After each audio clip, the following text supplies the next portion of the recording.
Καταρχήν να πούμε συγχαρητήρια στη νέα διοίκηση του Μορφή Ηλία για τη διοργάνωση της έκθεσης. Η έκθεση είναι σε πάρα πολύ καλά επίπεδα.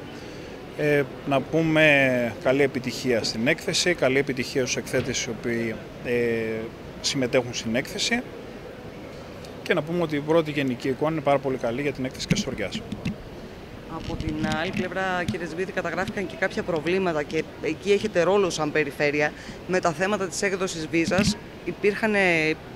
Υπήρξε ένας αριθμός επισκεπτών που έμεινε εκτός έκθεσης γιατί δεν μπόρεσαν να βγάλουν βίζα και αυτό αντιλαμβάνεστε ότι είναι ένα τεράστιο πρόβλημα για τον κλάδο της Γούνας.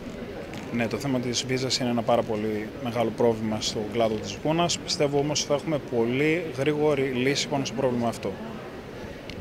Παρ' όλα αυτά, ήδη δημιουργήθηκαν τα πρώτα προβλήματα. Δηλαδή, αντιλαμβάνεστε ότι αυτός ο κόσμος ο οποίος επένδυσε στον κλάδο ξαφνικά βλέπει ότι πελάτες που θα μπορούσαν να είναι εδώ να μην είναι.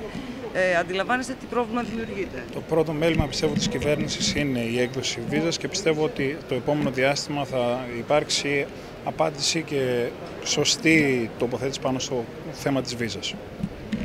Σε ό,τι αφορά γενικότερα τον κλάδο, ακούσαμε και χθες τον κύριο Καρυπίδη να μιλάει για ένα πρόγραμμα για το θέμα των ανέργων που πλήττονται ίσως περισσότερο οι γουνεργάτες από ακόμη και τους ίδιους τους γουνοποιούς με τα προβλήματα που υπάρχουν. Ναι, βέβαια, έχουμε ανακοινώσει ένα πρόγραμμα το οποίο είναι κατάρτισης και συγχρόνως και πιστοποίηση των εργαζομένων αλλά και των επιχειρήσεων που ασχολούνται με τον κλάδο της Γούνας.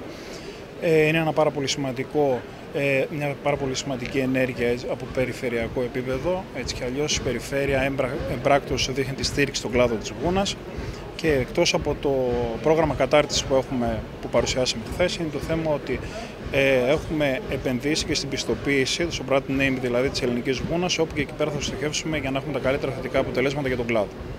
Γενικότερα και για την εξωστρέφεια και για όλα τα υπόλοιπα, ποιες είναι οι προτάσεις και οι δράσεις? Για την εξωστρέφεια έχουμε βγάλει ένα πολύ μεγάλο χρηματικό ποσό έτσι ώστε να κουμπώσουν οι δράσεις οι οποίες θα μας προτείνουν οι φορείς ενωμένοι πάνω σε κοινούς στόχους έτσι ώστε να έχουμε τα καλύτερα αποτελέσματα πάνω στον κλάδο της Γούνας.